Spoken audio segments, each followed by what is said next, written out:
ನನ್ನ ಜೊತೆಗೆ PhD ಮಾಡಿದ ಹುಡುಗ ಬೆಳಗಾಂ ಹತ್ರ ಒಂದು ಹಳ್ಳಿ ಹುಡುಗ, ಅವನು ಇನ್ನೊಂದು PhD ಮಾಡ್ಬೇಕು ಅಮೆರಿಕಕ್ಕೆ ಹೋಗಿ ಅಂತ ಆಸೆ ಬಂತು. ಅವರಪ್ಪ ಪ್ರೈಮರಿ ಸ್ಕೂಲ್ ಟೀಚರ್ ಆಗಿದ್ದವರು. ಬಡತನ, ಈಗೆಲ್ಲ ಅಮೆರಿಕಕ್ಕೆ ಕಳಿಸೋ ಸ್ವಲ್ಪ ಸುಲಭ, ಅದು ತುಂಬಾ ಕಷ್ಟ ಆಯ್ತು. I am talking 45 years ago.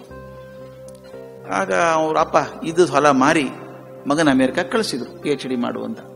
ಇವನು ಹೋಗಿ ಏನ್ ಮಾಡ್ದ, PhD ಮಾಡ್ತಾ ಮಾಡ್ತಾ ಅಲ್ಲಿ ಅಮೆರಿಕನ್ ಹುಡುಗಿನ ಮದುವೆ ಆದ. ಮಾದ್ರು ಅಪ್ಪ ಅಮ್ಮನಿಗೆ ಹೇಳಲಿಲ್ಲ ಮದುವೆ ಆಗಿದ್ದೀನಿ ಅಂತ.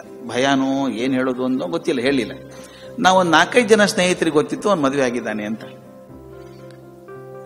ಒಂದ್ ದಿವಸ ಬೆಳಗಾವಿಗೆ ವಾಪಸ್ ಬಂದ ಅವನು, 5 ವರ್ಷ ಆದ್ಮೇಲೆ ಅಮೆರಿಕದಲ್ಲಿ ಇದ್ಮೇಲೆ. ನಾನು ಅಕಸ್ಮಾತ್ ಬೆಳಗಾವಿಗಿದ್ದೆ ಅಂತ ಏರ್ಪೋರ್ಟ್ಗೆ ಹೋದೆ. ಸಣ್ಣ ಏರ್ಪೋರ್ಟ್, ತೀರಾ ಸಣ್ಣ ಏರ್ಪೋರ್ಟ್ ಅದು. ಅಲ್ಲಿ ಸೋಫಾದ ಮೇಲೆ ಅವ್ರ ಅಪ್ಪ ಕೂತಿದ್ರು. ಹಳೆ ಕಾಲದ ಮನುಷ್ಯರು, ಈ ಹಳದಿ ಆದಂತ ಒಂದು ಧೋತ್ರ, ಮುದ್ದೆ ಆಗಿದೆ, ಮುದ್ದೆ ಆದ ಕೋಟು, ತಲೆ ಮೇಲೆ ಒಂದು ಟೊಪ್ಪಿಗೆ, ಮುಖದ 4 ದಿವಸದ ಗಡ್ಡ, ಕೈಯಲ್ಲೊಂದು ಗುಲಾಬಿ ಹೊಡ್ಕೊಂಡು ಕೂತಿದ್ದಾರೆ. ನಾವು ಹೋಗಿ ನಮಸ್ಕಾರ ಮಾಡಿ, ಏನ್ ಕಾಕ ಮಗ ಬರ್ತಾನಲ್ಲ ಇವತ್ತು ಅಂದೆ. ಹೌದಪ್ಪ, ಅದಕ್ಕೆ ಕಾಯ್ತಿದ್ದೇನೆ, ನೋಡೇ ಇಲ್ಲಲ್ಲ. ಅವಾಗೆಲ್ಲ ಸ್ಕೈಪ್ ಇಲ್ಲ, ಏನಿಲ್ಲ. ಪಾಪ 5 ವರ್ಷ ನೋಡೇ ಇಲ್ಲ ಮಗನ, ಬರ್ತಾನೆ ಈಗ ಅಂತ ಒಳಗೆ ಹೋದೆ ನಾನು. ಸ್ವಲ್ಪ ಹೊತ್ತಿಗೆ ಮುಂಬೈದಿಂದ ಒಂದೇ ವಿಮಾನ ಬರೋದು ಅವಾಗ ಬಂತು. ಅವನ ಜೊತೆ ಒಂದು 8-10 ಜನ ಮಾಡರ್ನ್ ಹುಡುಗರು ಹುಡುಗಿಯರಿದ್ರು ಅವನ ಜೊತೆಗೆ ಬಾಂಬೆದಿಂದ. ಅವರು ನಕ್ಕೊಂಡು ಹಾರ ಹಾಕೊಂಡು ಏನೋ ಹೊರ ಕರ್ಕೊಂಡ್ ಬಂದ್ರು. ಸ್ವಲ್ಪ ಹೊತ್ತಿಗೆ ನೋಡ್ತೀವಿ ಅವರಪ್ಪ ಇಲ್ಲೇ ಇಲ್ಲ. ನನ್ಗೆ ಅಲ್ಲೋ ನಿಮ್ಮ ತಂದೆ ಬಂದಿದ್ರಲ್ಲೋ, ನೀನು ಕೊಡ್ಬೇಕು ಅಂತ ಗುಲಾಬಿ ಹಿಡ್ಕೊಂಡು ಕೂತಿದ್ರ ಕೈಯಲ್ಲಿ ಅಂದೆ. ನಾನು ನೋಡ್ಲಿಲ್ಲ ಅಂದ. ಅವ್ನು ನೋಡಿದ್ರೆ ಸುಳ್ಳು ಹೇಳ್ತಾನೆ ಅಂತ ಅನಿಸ್ತದೆ ನನಗೆ. ಆಮೇಲೆ ಒಂದು ಕಾರ್ ತಗೊಂಡು ಅವ್ರ ಹಳ್ಳಿಗೆ ಹೋದ್ವಿ. ಮುಂದೆ 2 ತಾಸು ಆದ್ಮೇಲೆ ಅವ್ರ ತಂದೆ ಬಂದ್ರು, ಬಸ್ಸಿಗೆ ಬಂದಿದ್ದಾರೆ ಪಾಪ. ನಾ ಕೇಳಿದ್, ಎಲ್ಲಿ ಹೋಗಿದ್ರಿ ಕಾಕ ನೀವು, ಮಗ ಬರ್ತಾನೆ ಅಂತ ಹೂ ಹಿಡ್ಕೊಂಡು ಕೂತಿದ್ರಿ, ಬಂದಾಗಿಲ್ಲ ಅಂದೆ. ಇಲ್ಲಪ್ಪ, ನೋಡಿದೆ, ಹುಡುಗ ಚೆನ್ನಾಗಿದ್ದಾನೆ. ಅವನು ನಾನು ನೋಡ್ದ, ಗಮನಿಸ್ಬೇಕು, ಅವನು ನಾನು ನೋಡ್ದ. ಆದ್ರೆ ಹೊಸ ಹುಡುಗರ ಜೊತೆಗಿದ್ದ ನೋಡು, ನಾವೆಲ್ಲ ಹಳೆ ಕಾಲದ ಮಂದಿ, ನಮ್ಮ ಬಟ್ಟೆ ಎಲ್ಲ ಮುಜುಗರ ಆಗ್ತದೆ ಅವನಿಗೆ. ಪಾಪ ಅವನಿಗೆ ಯಾಕೆ ಮುಜುಗರ ಮಾಡ್ಬೇಕು, ಹೇಗೂ ಮನೆಗೆ ಬರ್ತಾನಲ್ಲ, ಇಲ್ಲೇ ಮಾತಾಡ್ಸಿರಾಯ್ತು ಅಂತ ಬಸ್ ಹಿಡ್ಕೊಂಡು ಬಂದೆ ಅಂದ್ರು. ನನ್ನ ಕಣ್ಣು ಮುಂದೆ 2 ಚಿತ್ರ.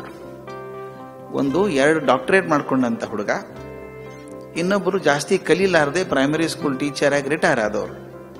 ಇವರೊಳಗೆ ಸಂಸ್ಕೃತಿವಂತರು ಯಾರು, ಶಿಕ್ಷಣ ಪಡ್ಕೊಂಡವ್ರು ಯಾರು ಅಂತ ಗೊತ್ತಾಗ್ತಾ ಇಲ್ಲ. 2 PhD ಮಾಡಿದಂತಹ ಮನುಷ್ಯನಿಗೆ ಹೋಗಿ ತಂದೆಗೆ ನಮಸ್ಕಾರ ಮಾಡಬೇಕು ಅಂತ ಅನ್ನಿಸ್ಲಿಲ್ಲ.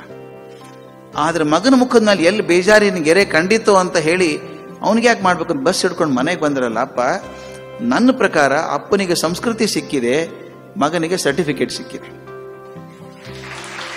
ನಾ ಯಾಕೆ ಹೇಳ್ತಿದ್ದೀನಿ ಅಂದ್ರೆ ಬಹಳ ನೋವಿನಿಂದ ಹೇಳುವಂತಹದ್ದು ಇದು. ಬಹಳ ಕಡೆ ಕಂಡದ್ದು ನಾನು. ಎಷ್ಟರ ಮಟ್ಟಿಗೆ ಅಪ್ಪ ಅಮ್ಮ ಒದ್ದಾಡ್ತಾರೆ, ಕಣ್ಣಲ್ಲಿ ನೀರು ಹಾಕೋತಾರೆ ಅಂದ್ರೆ, ಒಂದು ಮಾತಿದೆ, ಪೂರ್ವ ಜನ್ಮ ಕೃತಂ ಪಾಪಂ ಪುತ್ರ ರೂಪೇಣ ಪೀಡತೆ ಅಂತ. ಹೋದ ಜನ್ಮದಲ್ಲಿ ಏನ್ ಪಾಪ ಮಾಡಿದ್ನೋ ಈ ಜನ್ಮದಲ್ಲಿ ಮಗ ಯಾಕೆ ಕಾಡ್ತಿದ್ದಾನೆ ಅಂತ.